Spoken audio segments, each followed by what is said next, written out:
যালিকুম খায়রুল লাকুম, এটা তোমাকে দেওয়া তোমার রবের পক্ষ থেকে শ্রেষ্ঠ ফর্মুলা। ইন কুনতুম তা'লামুন, যদি তুমি বুঝতে। সুবহানাল্লাহ।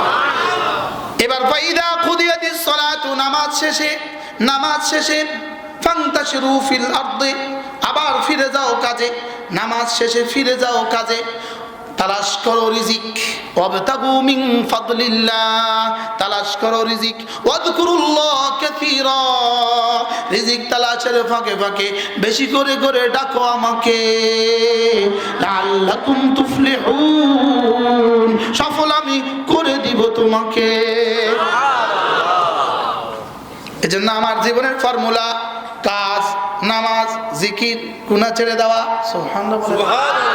আমার জীবনের ফর্মুলা কাজ, বলেন কাজ, আবার বলেন কাজ, নামাজ, জিকির, গুনাহ ছেড়ে দেওয়া। এই চারটা সিদ্ধান্ত নাও। জওয়ানরা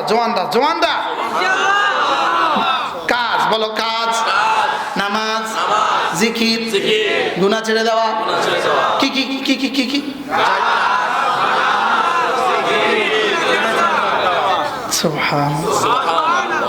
হ্যাঁ, তো ফজর ছাড়া কেমনে যাবে আপনার ইসলামের গাড়ি? আরে বুঝে বলেন, ফজর ছাড়া কেমনে যাবে বলেন? এখন শুধু জুমা পড়ে না এরকম মানুষও তো দেশে আছে, আছে না নাই? হ্যাঁ, ইভেন ঈদের নামাজ পড়ে না এরকম মানুষের দেশে। আচ্ছা, ঈদের দিনে ঈদের মাঠের পাশে যেই দোকানগুলো বসছে, যে দোকান মেলা যে দোকানগুলো বসছে, ওই দোকানদাররা ঈদের নামাজের সময় মসজিদে আসেনি?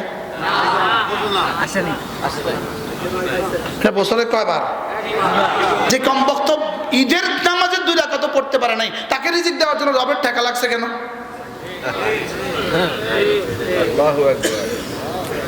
আছে না নাই বলেন? মাহফিলে মেলা নিয়ে আসছে, আসর গেছে, মাগরিব গেছে, আশা গেছে, উনি ওখান থেকে এখানে আসা এই নামাজটা পড়তে পারে নাই, তাকে রিজিক দেওয়ার জন্য রাত জাকের ঠেকা লাগছে কেন?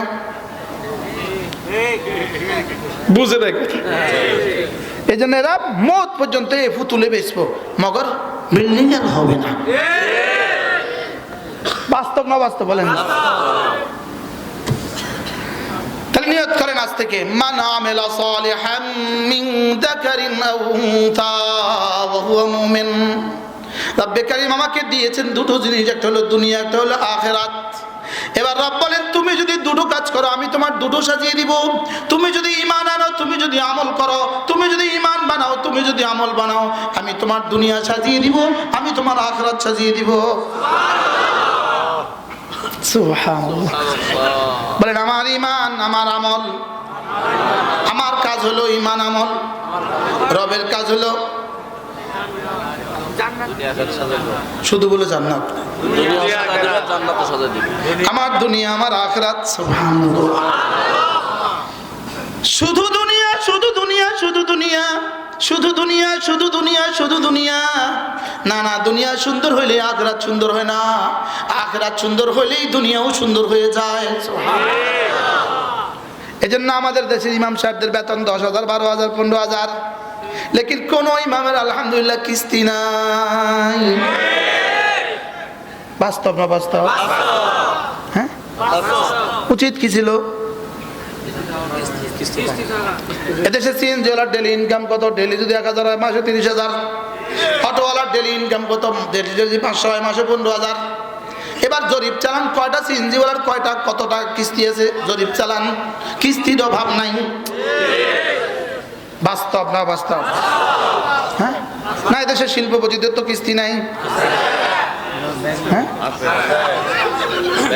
নাই তো, নাই, লোন নাই। আমি বাংলাদেশে একজনের বাসায় গেছি, ওনার 70,000 কর্মচারী আছে। 70,000 বাংলাদেশি মানুষ, নাম বলে আপনারা চিনি ফেলবেন। 2-2বার নির্বাচন করছে, আমাকে মহাব্বত করে। 70,000 কর্মচারী ওনার প্রতি মাসে কাজ করে। উনি সচক্ষে স্বয়ং আমাকে বলেছে, হুজুর 3,000 কোটি টাকা লোন আছে।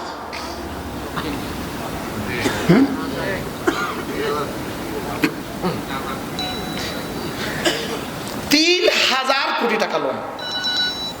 কিতা কইলেন, কিতা বুঝলেন বলেন? ওনার থেকে আমার মসজিদের মুয়াজ্জিন 100 গুণ ভালো আছে। না আর দেখে ঘুমায় মসজিদের পাশে ভাঙ্গা ভাঙ্গা ভাঙ্গা কি রুমে, 1 টাকা লোন নাই, কোনো টেনশন নাই। বাস্তব না বাস্তব? মান আমিলা সালিহাম মিন যাকারিন আও উনসা ওয়া হুয়া মুমিন।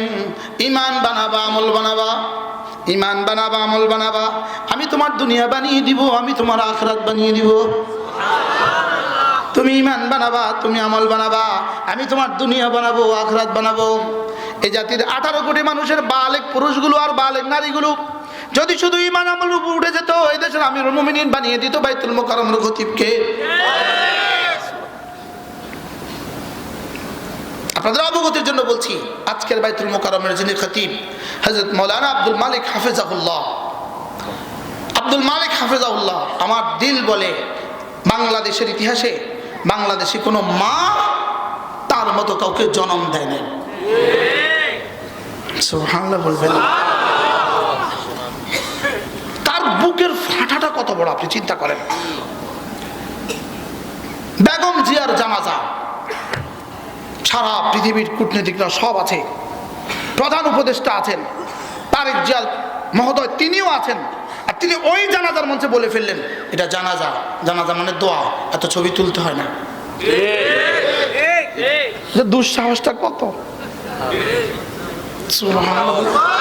সৎসাহস, ইনশাআল্লাহ সৎসাহসটা কদ্দুর, এত ছবি তুলতে হয় না। আল্লাহ হুজুরের হায়াতের মধ্যে বরকত দান। ঈমান বানান, আমল বানান, ঈমান বানান, আমল বানান। যে জাতি ফজর পড়ে না, এই জাতির ললাটে দুর্ভাগ্য লেখা আছে।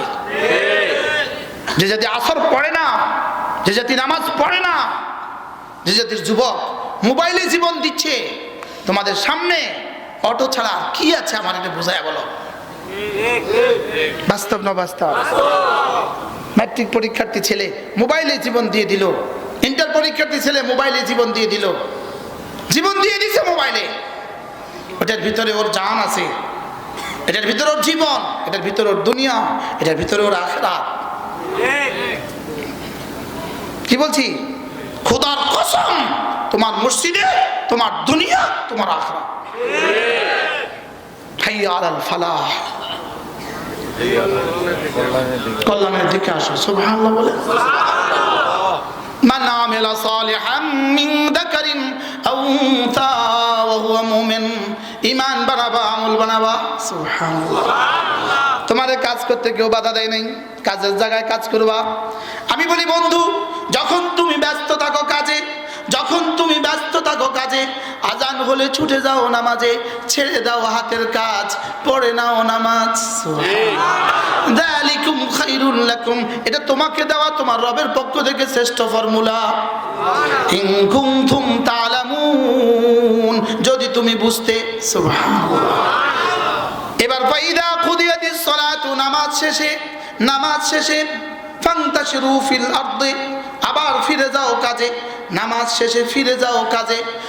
তালাশ করো রিজিক, ওয়াবতাগু মিন ফাদলিল্লাহ, তালাশ করো রিজিক, ওয়াযকুরুল্লাহ কাসীরা, রিজিক তালাশের ফাঁকে ফাঁকে বেশি করে করে ডাকো আমাকে। লাআল্লাকুম তুফলিহুন, সফল আমি করে দিব তোমাকে। এজন্য আমার জীবনের ফর্মুলা কাজ, নামাজ, জিকির, গুনাহ ছেড়ে দেওয়া। সুবহানাল্লাহ। আমার জীবনের ফর্মুলা কাজ, বলেন কাজ, আবার বলেন কাজ, নামাজ, জিকির, গুনাহ ছেড়ে দেওয়া। এই 4টা সিদ্ধান্ত নাও। জওয়ানরা কাজ বলো, কাজ, নামাজ, জিকির, গুনাহ ছেড়ে দেওয়া। কি কি কি কি কি কি?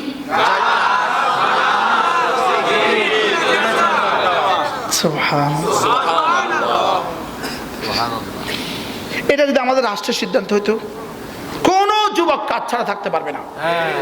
যদি এটা আমাদের রাষ্ট্রের সিদ্ধান্ত হইতো। 2 নাম্বার, কোন যুবক নামাজ ছাড়া চলতে পারবে না। 3 নাম্বার,